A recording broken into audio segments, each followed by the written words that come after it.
Trumpas išsiuntė griežtą perspėjimą lyderiams, kurie bando išbandyti JAV įvairiose srityse tuo pačiu metu. Šį ketvirtadienį 2026 m. gegužės 21 d.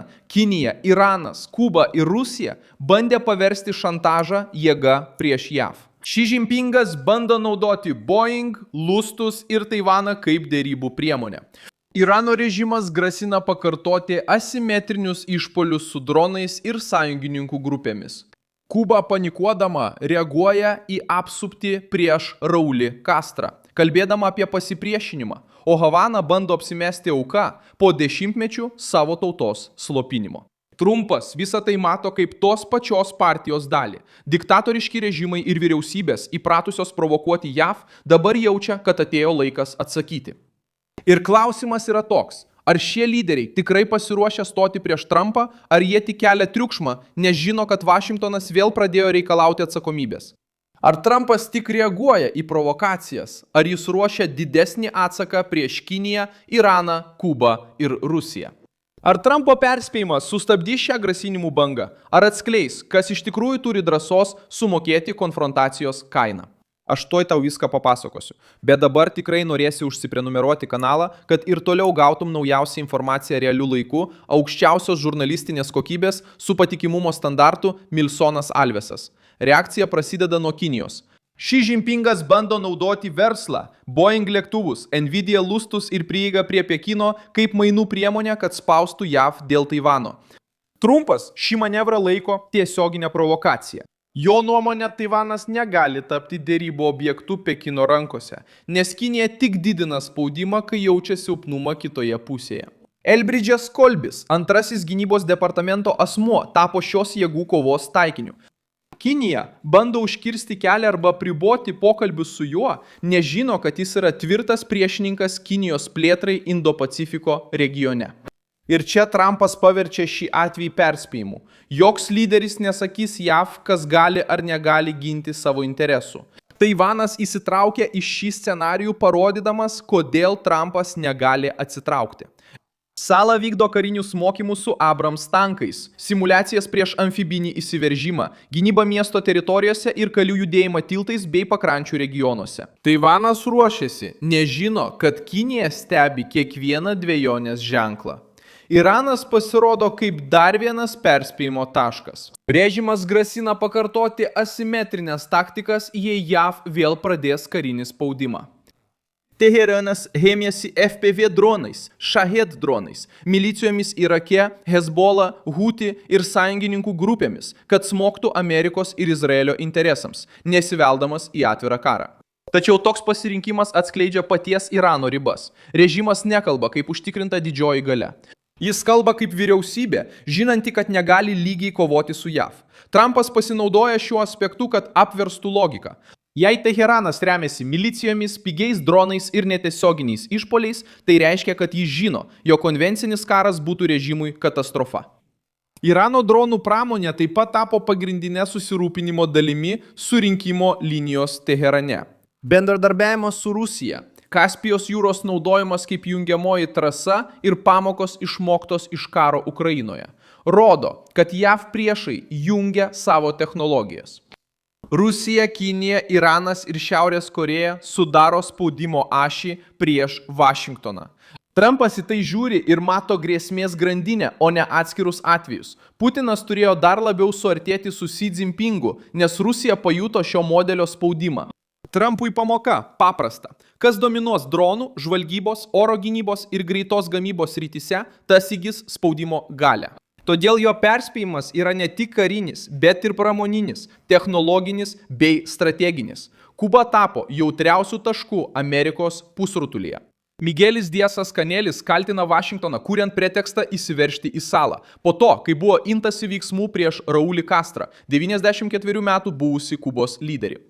Kubos diktatūra bando pateikti savo reakciją kaip nacionalinė gynyba. Tačiau Trumpas mato kitokį vaizdą. Senas, izoliuotas, nuskurdęs ir išsigandęs režimas nesuprato, kad nebaudžiamumo laikai gali baigtis. Kaltinimas susijęs su 300 dronų Kuboje pasiruošusių smogti Floridai padidino budrumą Vašingtone. Ši informacija sukėlė diskusijas ypač todėl, kad vietos valdžios institucijos teigia neturinčios tiesioginio patvirtinimo apie šią grėsmę. Nepaisant to, politinis susirūpinimas išaugo, nes Kuba yra maždaug už 90 mylių nuo Amerikos krantų. Trumpas žino, kad bet kokia grėsmė kylanti iš ten negali būti vertinama kaip pokštas. Po daugelio metų, kai priešiški režimai naudojo trumpą atstumą kaip politinį skydą, Baltieji rūmai nori aiškiai pasakyti, kad Karibai netaps amerikiečių bauginimo platforma. Kubos režimas bando teigti, kad nekelia grėsmės, tačiau tuo pačiu metu kalba apie milicijas, pasipriešinimą, suverenitetą ir kovą iki galo, jei įvyktų intervencija. Būtent tai ir siutina Trumpą. Havana skundžiasi Amerikos spaudimu, tačiau išlaiko valdžios struktūrą, kuri gyvuoja dėl baimės, represijų ir propagandos. Venesuela pasirodo užkulisiuose kaip modelis, kurio Kuba bijo. Metodas yra žinomas – tirti lyderius, daryti finansinį spaudimą, didinti izoliaciją ir mažinti manevravimo galimybės. Kubos atveju reakcija yra nervingesnė, nes režimas žino, kad gyventojai patiria didelį nuovargį ir dabar bando naudoti pačią tautą kaip skydą. Kanada taip pat pasirodė šioje krizėje, nes Markas Carney gynė stabilesnės, patikimesnės ir nepriklausomesnės Kanados idėją neapibrėžtame pasaulyje. Tačiau tai parodo kitą problemą. Sąjungininkai dešimtmečius rėmėsi Amerikos galia ir dabar nori atrodyti kaip moralinė alternatyva, kai Vašingtonas reikalauja atsakomybės. Trumpas to nelaiko drąsa. Jis tai mato kaip oportunizmą. Kai reikia apsaugos, daugelis atsigręžia į Jungtines valstijas. Kai ateina laikas atsiskaityti, jie bando kalbėti apie autonomiją. Kanados kalbos apie švarę energiją, pasitikėjimą į rinkas atveria kitą Trumpo perspėjimo dalį. Baltieji rūmai nori užkirsti kelią sąjungininkams naudoti gražius žodžius, kad išvengtų griežtos saugumo realybės. Amerikos gynybos biudžetas tampa šios skirties simboliu. Kol priešininkai kalba apie nuveikti daugiau su pigiais ginklais, Trumpas žvelgia į karinę mašiną, kuri gali viršyti $1 trilijoną ir supranta, kad problema nėra išteklių trūkumas.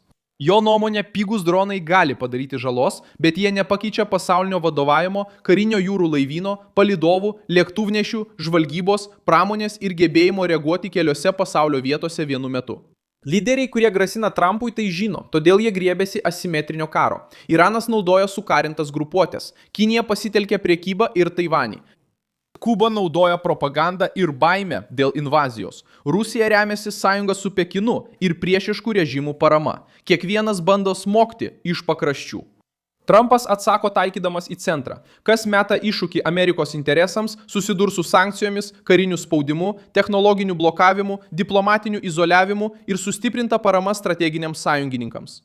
Izraelis šią logiką supranta geriau nei daugelis vakarų vyriausybių.